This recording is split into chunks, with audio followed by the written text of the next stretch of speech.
Hello everyone, hi, this is Mitali. Welcome to evidyarthi.in।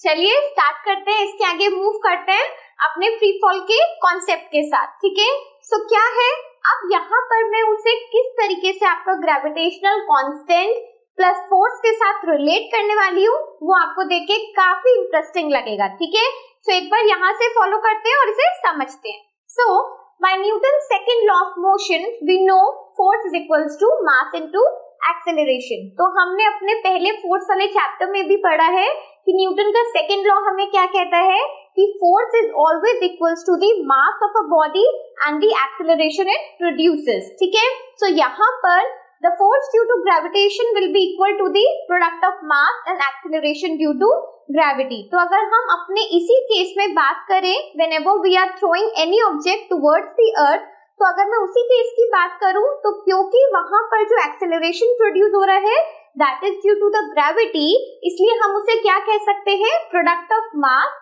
And acceleration due to gravity, जिसको मैंने किससे denote किया है, स्मॉल g से।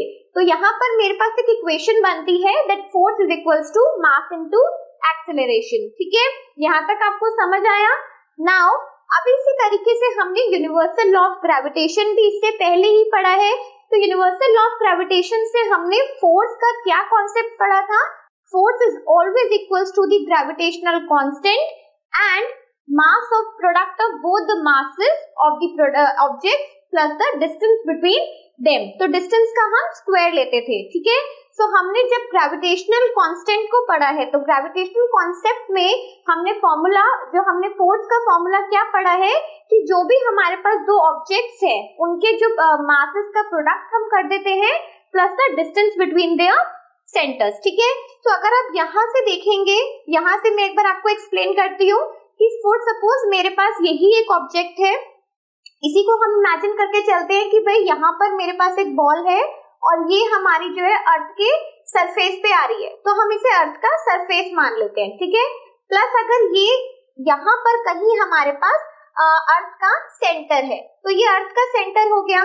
तो अब जो मैं ग्रेविटेशन निकाल रहे हैं, जो हम दो ऑब्जेक्ट्स के बीच में ग्रेविटेशनल फोर्स की बात कर रहे हैं, उसमें से एक ऑब्जेक्ट तो हमारा ये वाली बॉल हो गई है और एक ऑब्जेक्ट हो गया है अर्थ के सेंटर की तरफ। ठीक है, क्योंकि ग्रेविटेशन कहाँ रहता है, दो ऑब्जेक्ट्स के बीच के सेंटर की तरफ। ठीक है, तो एक बार हमें ये वाला डिस्टेंस कवर करना है और एक हमारा ये वाला डिस्टेंस हो जाएगा। ठीक है, which is from the earth surface to the centre of the earth. तो अर्थ सरफेस से सेंटर ऑफ दी अर्थ क्या होगा, जल्दी से अभी मुझे कमेंट सेक्शन में बता दो कि वो डिस्टेंस को हम किस टर्मिनोलॉजी से डिनोट कर सकते हैं। ठीक है, कुछ ही देर में आपको इसका आंसर भी यहाँ पर पढ़ते पढ़ते समझ आ जाएगा। सो मूविंग हियर, अब हम क्या कर सकते हैं, तो यहाँ पे हमारे जो दो ऑब्जेक्ट्स हैं उसके बीच का मुझे टोटल डिस्टेंस क्या दिया हुआ है, d स्क्वायर। ठीक है, तो यहाँ तक आपको क्लियर हुआ। अब अगर हम वापस अपने इस फॉर्मूले पे आते हैं, तो हमारा फॉर्मूला था कि एक बार हमने अपनी बॉल का मास ले लिया, विच इज यहाँ पर कोई भी दो ऑब्जेक्ट्स के बीच में हम ग्रेविटेशन चेक कर रहे हैं, तो यहाँ पर एक ऑब्जेक्ट हमारा m1 हो जाएगा और दूसरा m2। ठीक है, सो मूविंग ऑन, अब एक बार देखते हैं। Now consider a ball having mass m falling towards the earth of mass capital M। तो यहाँ पर जो मैंने दो ऑब्जेक्ट्स इनके बीच में हम ग्रेविटेशनल पुल को स्टडी कर रहे हैं या फिर अपने फ्री फॉल को स्टडी कर रहे हैं, तो हमने कौन से ऑब्जेक्ट्स ले लिए हैं, एक हमने अपने बॉल का मूवमेंट देखना चाहा है और उस बॉल का जो मास है वो हमारे पास स्मॉल m में इंडिकेट हो रहा है, और जो हमारे अर्थ का मास है उसको हमने काफी, क्योंकि वो बड़ा है बॉल से, इसलिए हमने उसको कैपिटल M से इंडिकेट किया है। ठीक है, नाउ यहाँ पर हमारा जो डिस्टेंस है वो सेम रहने वाला है। किसके बीच का डिस्टेंस है, हमारी जो बॉल है प्लस दी अर्थ के सेंटर के बीच का डिस्टेंस, तो उसको हमने d से रिप्रेजेंट किया है। ठीक है,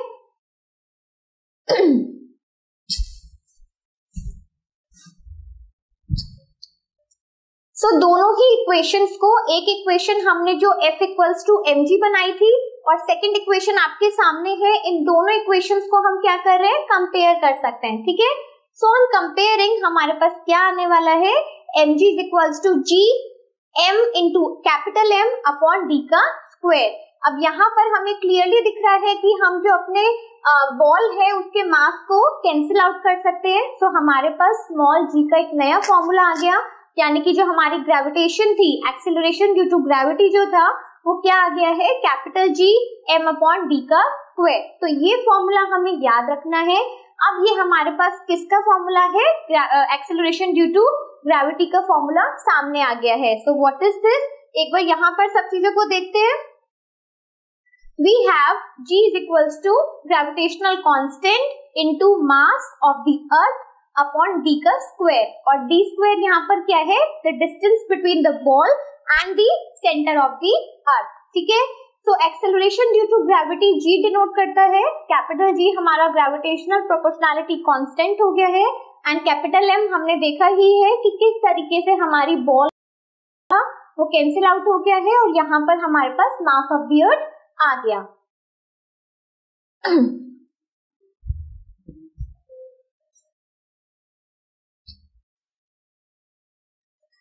नाउ कंसीडरिंग हेयर D, यानी कि हमारा अगर हम डिस्टेंस की बात करें तो डिस्टेंस क्या हो गया, distance of the ball from the surface, distance from the earth surface to the centre of the earth. तो क्या होता है, हमारे सरफेस से जो सेंटर ऑफ द अर्थ तक का डिस्टेंस है, that will be the radius of the earth. तो यही था हमारा आंसर जो मैंने आपको 2 सेकंड पहले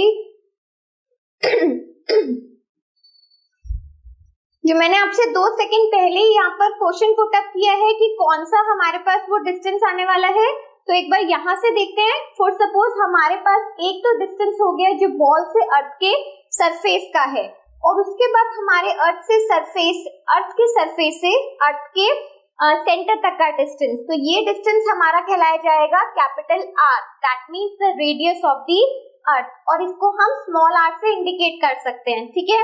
अब हमें सोचने वाली बात क्या है, यहाँ पर सोचने वाली बात ये है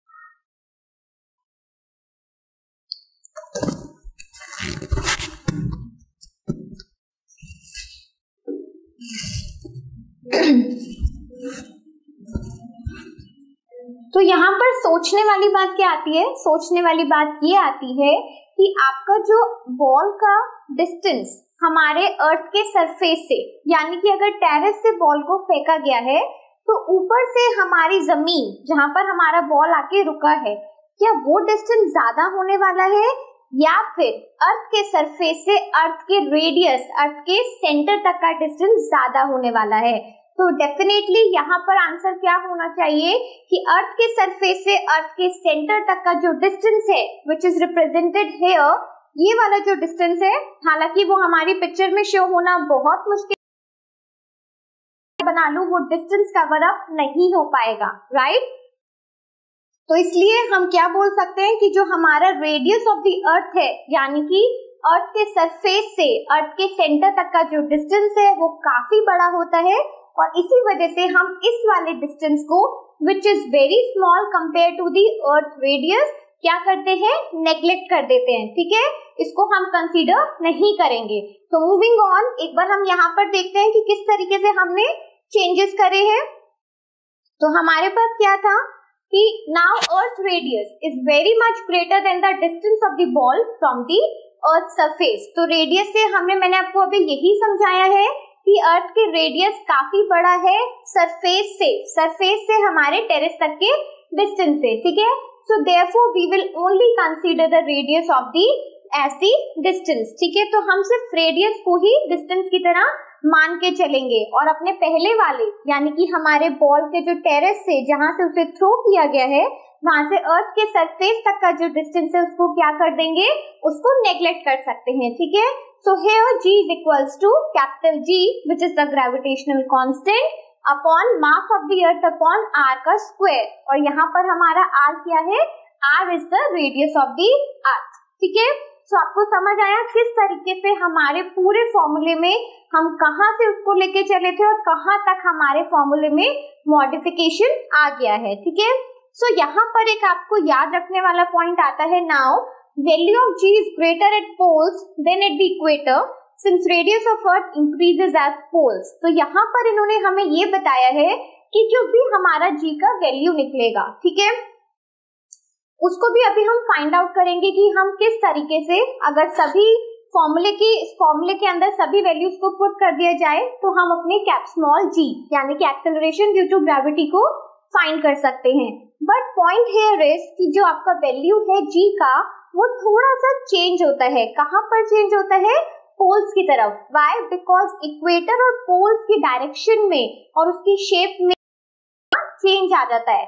क्यों चेंज आ जाता है? क्योंकि हमारा जो अर्थ है वो कंप्लीट स्फीयर नहीं माना जाता है, ठीक है, थोड़ा सा उसकी डायरेक्शन में, उसकी जो शेप है उसमें चेंजेस हैं, जिसकी वजह से जो हमारा वैल्यू ऑफ जी है वो पोल्स पे हमेशा हमें ग्रेटर दिखेगा। व्हाई?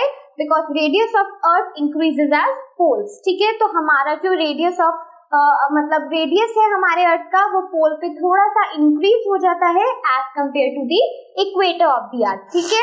चलिए, now finding the value of G. तो अगर हमें जी की वैल्यू निकालनी है, वी वेरी वेल नो, हमारे पास फॉर्मूला है, we also have the values. तो वैल्यूज यहाँ पर क्या है? सबसे पहले अगर ग्रेविटेशनल कांस्टेंट की वैल्यू देखी जाए विच इज 6.7 into 10 की power -11 newton metre square KG का पर केजी स्क्वायर, ठीक है। इसी तरीके से जो मास ऑफ द अर्थ है, ये वैल्यूज हमें याद रख सकते हैं, आपको निकालने के लिए नहीं आएंगी, बट इससे सबसे ज्यादा इंपॉर्टेंट है कि हमारी स्मॉल जी की वैल्यू इस फॉर्मूले में पुट करने के बाद क्या आई है, ठीक है। सो यहाँ पर मास ऑफ द अर्थ कितना है? 6 into 10 to the power 24, यानी कि 6 के अगर मैं 24 जीरोस पुट कर दूं तब जाके हमारे अर्थ का मास आने वाला है, ठीक है। तो इसी तरीके से हमारा अगर अर्थ का रेडियस देखा जाए तो how much it is? 6.4 into 10 की पावर 6। तो ये भी आपको डेफिनेटली दिख रहा है कि डिस्टेंस बहुत ज्यादा है, रेडियस उसका काफी ज्यादा है, ठीक है। सो देयरफॉर जो इस फॉर्मूले में पुट करके हमारी जो जी की वैल्यू आई है दैट इज 9.8 मीटर पर सेकेंड स्क्वायर, ठीक है, नॉट पर मीटर स्क्वायर। तो यहाँ पर क्या हो जाएगा? ये जी क्या हो जाएगा? एक्सेलरेशन ड्यू टू ग्रेविटी क्या लिया जाता है? 9.8 मीटर पर सेकेंड स्क्वायर, ठीक है। सो ये आपको कई बार क्वेश्चंस में गिवन होगी, नहीं तो कई प्लेसेस पे आपको ये दे दिया जाएगा क्वेश्चंस में ही कि आप जी की वैल्यू को राउंड ऑफ करके 10 मीटर पर सेकेंड स्क्वायर ले सकते हैं। बट हेयर आपको जी की वैल्यू जो है कई बार याद होनी चाहिए, क्योंकि किसी भी जगह पे आपसे पूछ भी सकते हैं, प्लस अगर किसी क्वेश्चन में गिवन नहीं है सो यू विल ऑल्सो। सो यहाँ पर हमारी एक्सेलरेशन ड्यू टू ग्रेविटी की वैल्यू आ गई है, हमने समझ लिया कि किस तरीके से उसको यूज कर सकते हैं, ठीक है। अब सब चीजें हम फ्री फॉल में बहुत अच्छे से समझ चुके हैं, इस वैल्यू को कैसे निकालना है, याद रखना है, क्वेश्चंस का क्या रोल है, हमें समझ आ गया। लेकिन एक क्वेश्चन यहाँ पर अभी भी अराइज होता है और वो क्या है ये देखते हैं। Mass of the ball is neglected. तो यहाँ पर हमने ये देखा है कि हमने बॉल के मास को कैंसिल आउट कर दिया और उसे नेग्लेक्ट कर दिया, यानी कि उसे कंसीडर नहीं किया गया है। तो क्या ये हर केस में पॉसिबल है? Is it possible to neglect the mass of every other object, heavy और लाइट? तो अगर हमारे पास कोई भी ऑब्जेक्ट है, चाहे वो कितना भी भारी हो, कितना भी लाइट हो, क्या हमेशा हमें हमारे जो ऑब्जेक्ट है उसके मास को नेग्लेक्ट कर दिया जाएगा? सो क्या ये पॉसिबल है? So yes, it is possible. And how? Because Galileo proved this point by dropping different objects from Leaning Tower of Pisa in Italy and observed the rate of falling of different objects. तो यहाँ पर कैसे हम बोल सकते हैं कि neglect करना या फिर मास को कंसीडर ना करना एक सोल्यूशन है। Why? Because Galileo ने इसी पॉइंट को प्रूव किया है, किस तरीके से?